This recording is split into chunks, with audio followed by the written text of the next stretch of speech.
Hello and welcome to another edition of Sega Sundays. Listen to that roar. My name is Justin Towell and today we're playing an officially licensed Formula 1 game on Sega Saturn. And there it is, it's called F1 Challenge and it's a Sega Sports title. So completely forgotten by history, I think, it's fair to say. I know that PlayStation had Formula 1, which was based on the 1996 season, I think. And then F1 97, which was when I got into it. I sold my Saturn and 18 games to get one PlayStation with F1 97, which is crazy because Panzer Dragoon Saga was in there, Enemy Zero, all this cool stuff. But yeah, after the fact, I got this. I remember seeing it in the shop. And I think, sadly, I didn't want to play it because it had Michael Schumacher on the front, which is ridiculous, of course, because Michael Schumacher is one of the greats of Formula 1. I didn't agree with his driving at times, like when he was disqualified for trying to knock Jacques Villeneuve off the track. But anyway, we get this pre-rendered intro, and it's a Ferrari, right? It's actually John Lacey, I believe. Yeah, there he is. So they've got the helmet designs, the drivers, and all the official advertising as well, because it's got the FOCA license. It's just such a curio, this one. So being Sega Sports and on Sega Saturn and Formula 1, you're expecting a arcade-style racing game, and that's exactly what it delivered. But it delivers so much more than you might expect, and love to show you why. So we're going to skip this, the intro. It doesn't do much else. The car basically just drives towards the camera, and that's it. Then look, there's the FIA logo in the background. Licensed by FOCA to Fuji Television. 1995. So yeah, on the front you've got Johnny Herbert in the background. I think that's Gerhard Berger in the McLaren, I think. And that must be... It's the Japanese driver at the time. Now, who was it? We're going to find out in a second. Here we are. The driver in question is Ukyo Katayama, of course. Silly me for forgetting. It's been a while though. I used to follow Formula 1 a lot. So getting this on a Saturn was amazing. Look at the detail on these cars. Don't they look fantastic? So there we've got Damon Hill. This would be the year before he won the title. Mika Hakkinen in the McLaren with that weird mid-wing. You see that just behind the cockpit there, going towards the back of the car. I'm glad that didn't stick around because that was awful. Jean Alesi in his Ferrari. I wish Jean Alesi had a really competitive car at some point in his career, but it just never happened. There's Michael Schumacher, of course. Look at the detail on that car. And you might think, you know, sure, it's just the option screen. And, yeah, you'd be right. But you wait till you see the game. It's quite amazing. So who should we play as? I think we should probably play as Jean Alesi. Let's go for it. There he is. Right, so you can have automatic or manual gears. And actually, for some reason, I've got less lag on the game than I did last time, so no idea why, but I'll go with that. Now, it only has 3 tracks that are licensed, and 6 tracks in total. So you've got Hockenheim, which is the old layout going through the forest, which is sorely missed in my opinion, but of course very dangerous because it's 200 miles an hour. If you crash into someone at that speed, you're going to go off into the trees. Suzuka, Japanese Grand Prix, is the full Grand Prix layout, and that's spectacular.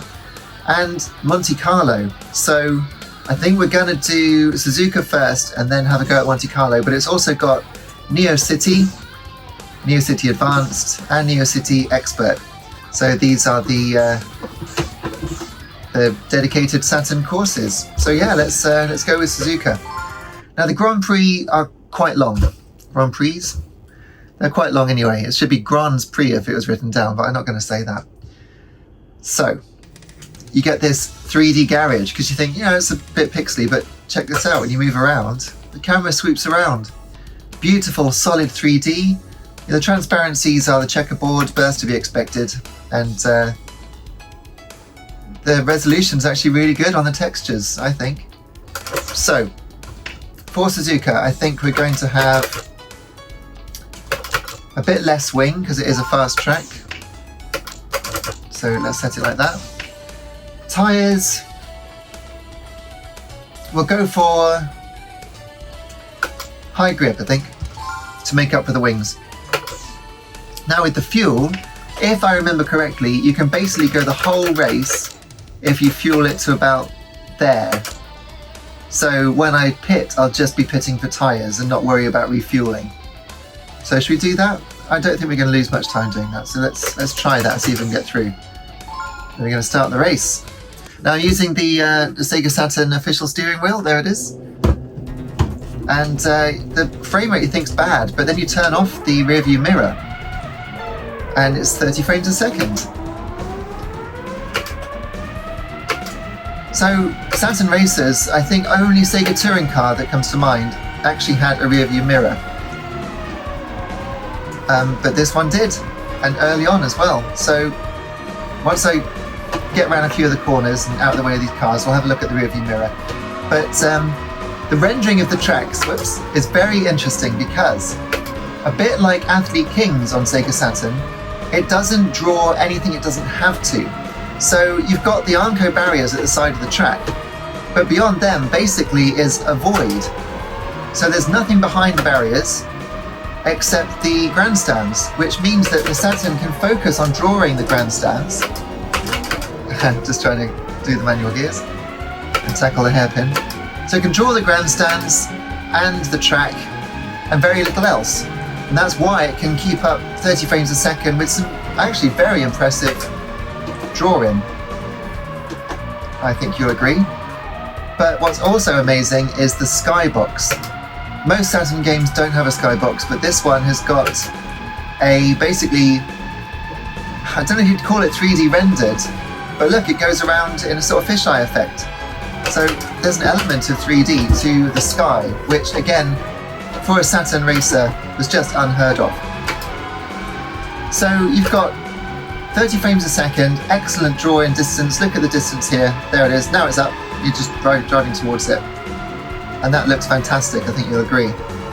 You've also got this rear view mirror. So turned it on and the frame rate instantly comes down to about 15 frames a second, down from 30. But I should say, because this is a PAL game, it's not 30 at all, it's 25. So it's come down to about 12 frames a second. It does mean that you can check if someone's behind you, and later in the race you do need to, and we'll come to that. I've got off. That's all right. So if I turn off the rear view mirror now, suddenly it's 30 frames a second again and beautifully smooth and much easier to drive. Whoops, just avoid hit the wall. I'm going backwards, so I better focus on my game now. Suzuka is actually pretty authentic. The car doesn't lose much speed when you dip a wheel onto the grass, which is cool. And the race is 8 laps long. We're on the second lap now. And you do even get slipstream. Pretty sure. 6 gears though, not 7, which is odd. I'd have thought the Ferrari would have had 7 at this stage. This year? Never mind, past Johnny Herbert I think that was. And the steering control with the arcade wheel is actually pretty good. Not by today's standards, bit of a dead zone of course, like most of these Saturn games we've been playing. But it's no slouch. Very responsive too. I like the camber of the track here. Now if you'll notice, the car is starting to slide and drift a bit like a rally car, which of course is unrealistic for Formula One. That's not really what happens when the tyres go off. You can stop it by braking a little, which I'm going to do here. There we go. So I'm going to pit at the end of this lap because the tyres will just go off until you can't really get around the circuit anymore. Should have gone down to first gear there because I dropped the revs, but that's alright. So the background also rotates. You see there's basically a line through it where the primitive rotation of that large 2D image is kicking in. But it means the tracks are cambered and the whole thing is rotating in 3D. Fantastic. I do love the way that the sky scrolls round on this corner. Check this out if I don't hit this car. Look at that. Yeah, I crashed because we're out of grip. That's okay because the pits are here. Let's beat hacking into it. There we go. Now check out the track on the left hand side as you come down the hill. There, you can't see the track. It's not drawing it. It's only drawing what you need to see to keep the frame rate up. And I think that's very clever. You do get two-dimensional pit crew here on the right as we come in. I don't have to control this at the moment. And then, yeah, you see the fuel is fine, so I'm just going to take on more soft tyres. We'll have another pit stop in, let me see, lap 3. I'll see if I can do 3 laps. I think I should have taken on hard tyres actually, so I think I've made a mistake, but never mind. I'll see if I can make this stint last. I think you lose tyre life by crashing into people and going off the track. So I'm going to try not to do either of those things. Easier said than done. But you can feel the car gripping, which is great. Driving this track is a joy once you get the hang of it. It's quite difficult to start with, I'll say that. I thought I'd avoided it. So this is damaging my tyres, so this is putting our pit stop strategy in jeopardy, especially doing that. We've got a bit messy at low speed. I'm not claiming the game's perfect, but I think you'll agree that it's pretty awesome for a Saturn game. Now there's one other thing I can show you now, and that's the other view look. So it handles basically the same as the in-car view, because you're not really much higher, but you do get to see the beautifully rendered Formula 1 car. Down the inside of Hakkinen into 130R. Right outside of Johnny Herbert, I think that was again. I think he overtook us at the pit stop. And the wonderful big wheel there on the left. The crowd is obviously not 3D rendered, but decent texture there, looks good. I like the way they've drawn the grandstand. The advertising hoardings look good, colourful, everything's very high resolution, I think you'll agree, for a Saturn game in terms of texture quality.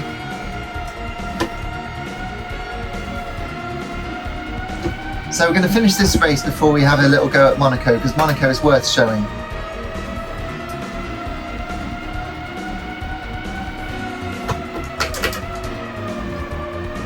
And I've got to say, when I was a kid, seeing Nigel Mansell with the semi-automatic shifter in 1989, and Nigel Mansell, of course, again in the Williams of 1991-92, I thought it was so cool being able to change gear with your fingers behind the steering wheel. And here's the Saturn letting you do that just a couple of years later. Fantastic, isn't it? 3 years later.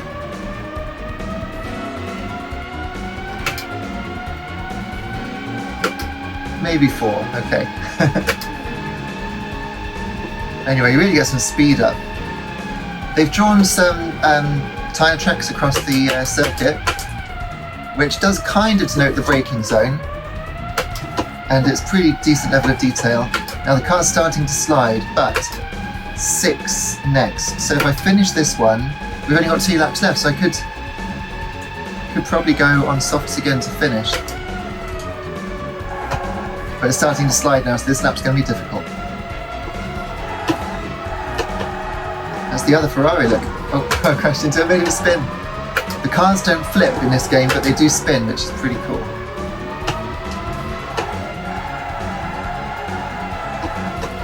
Alright. Now you'll notice that it doesn't render the driver's hands. I think again that's probably to keep the frame rate up. But it does mean when you've got the arcade racing steering wheel that you can just pretend that that's just the car in front of you. You don't need to see the hands twice, do you? Because you've got your own hands. Now, I was right with the fuel. We're not going to need to refuel, so at the next stop, at the end of this lap, I can just come in and put on a spare set of tyres, soft tyres, and away we go. That's the plan anyway. This is getting difficult to drive. Eventually it skids so much you're basically playing like a rally game, just trying to stay on the road, which is no mean feat. Flat out round there almost. We're going to go into the pits now. Oh, yes, just made it, wow. And what position are we? 5th. But if you look on the track map, I think that's Mika Hakkinen there, just passing the start-finish line now. So he's also in the pits, he's going at my speed. So we're not that far behind the leader, assuming he is the leader. But on C, yep, here we go, got enough fuel. And yeah, he did get out just ahead of me. but we can do this. Should start lap 7 now, surely. Yeah, so 2 laps left on these tyres, and I think that's all right. Let's see how fast we can do the S's here. Flat out. Yeah, it feels so good. I wish it had rumble, but rumble didn't exist at this time. Amazing, isn't it? Literally only had rumble in the arcades. There's a car ahead, a bit glitchy. But who is that? I think this is... who is that? Oh, it's Schumacher. I doubt anyone's going to pit at the end of this lap, so I'm a bit disappointed to see I'm not in the lead yet. Can I get down the inside? Just about.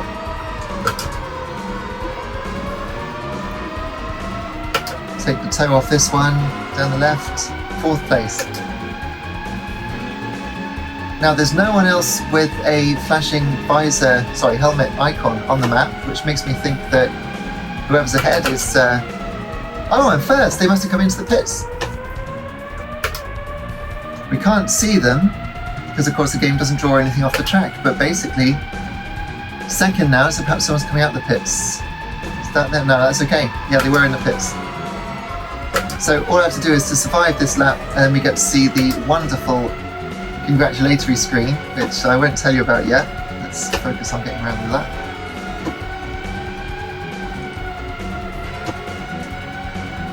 And you can see it across the track there, of course, to see the big wheel, which is cool. And Suzuka being a figure of 8, we actually go under the track here. There it is. So I don't think it slows down when you go over it, not like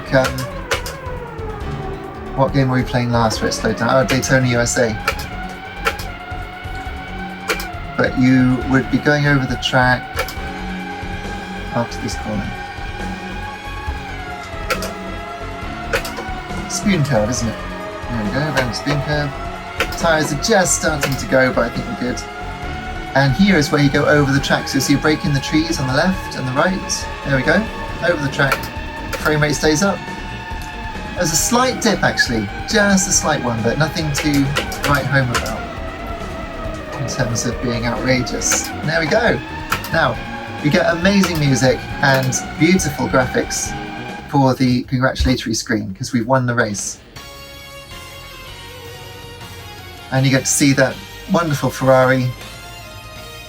The cars looked a bit funny in '95 because they were trying to slow them down, of course, after the death of Ayrton Senna.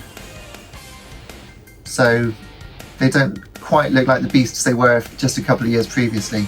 But look at the detail. You've got these suspension rods there on the wheels. The wheels are decently round. The wings have got the bendable elements at the back of them, on both the front and the back wings.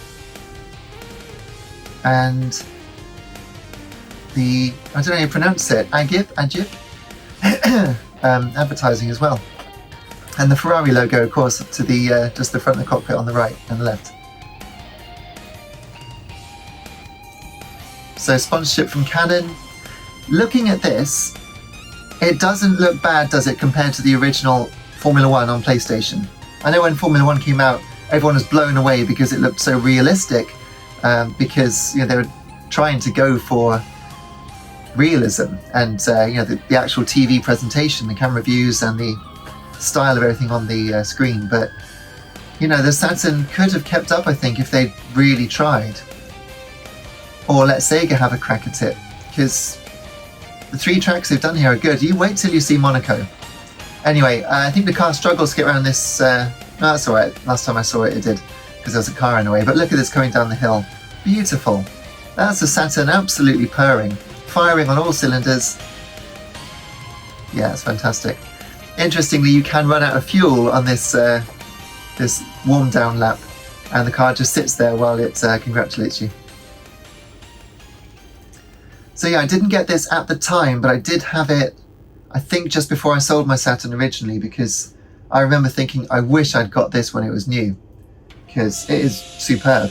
So right, we're just going to have a go now at Monaco.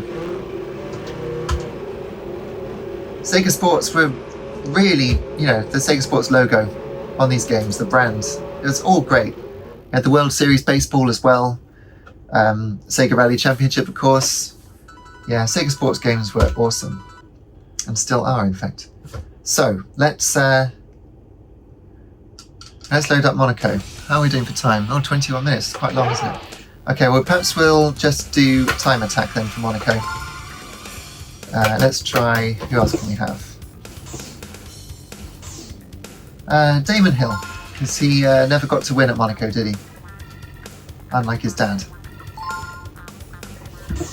Monte Carlo, here we go. So, how can a Saturn possibly render Monaco, right? Especially not at 30 frames a second. Well, just you look at this.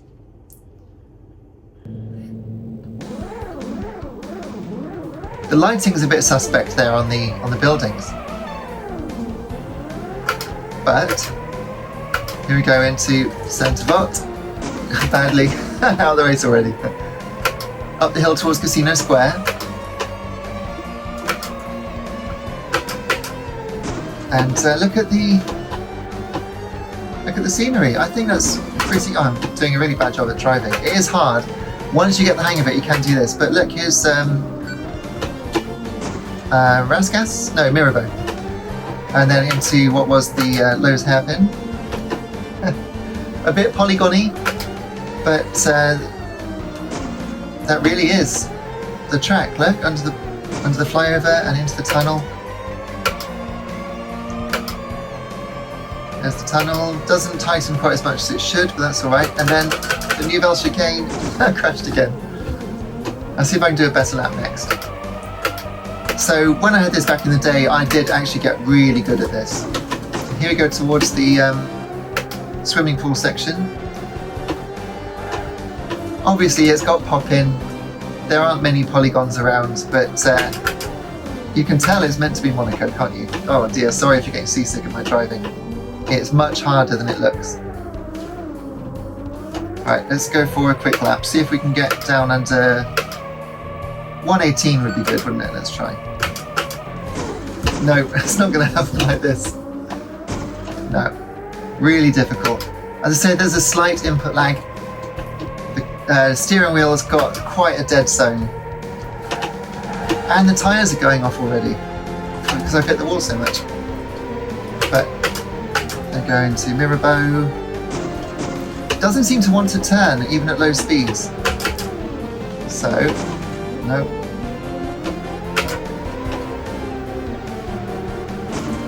No, it's really difficult. Oh, I'd like to see Jimmy Broadbent try this one actually. Jimmy, the gauntlet is thrown down. See if you can survive Monte Carlo in one of these cars. On Saturn.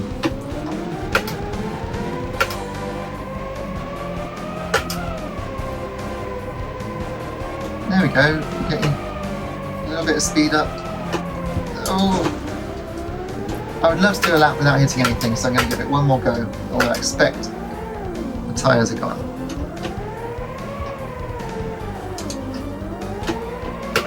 Here we go then. 16, 17.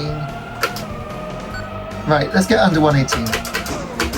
It's just so hard. Gosh. Yeah, dead zone's killing me.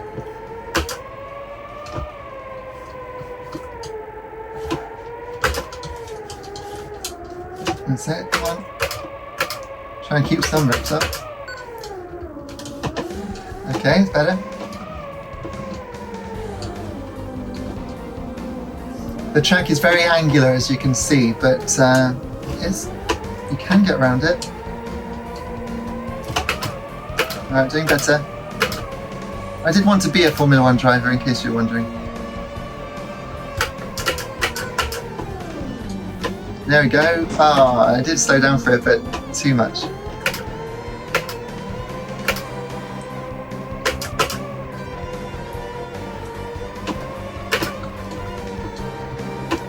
There we go. I think this is going to be a 118.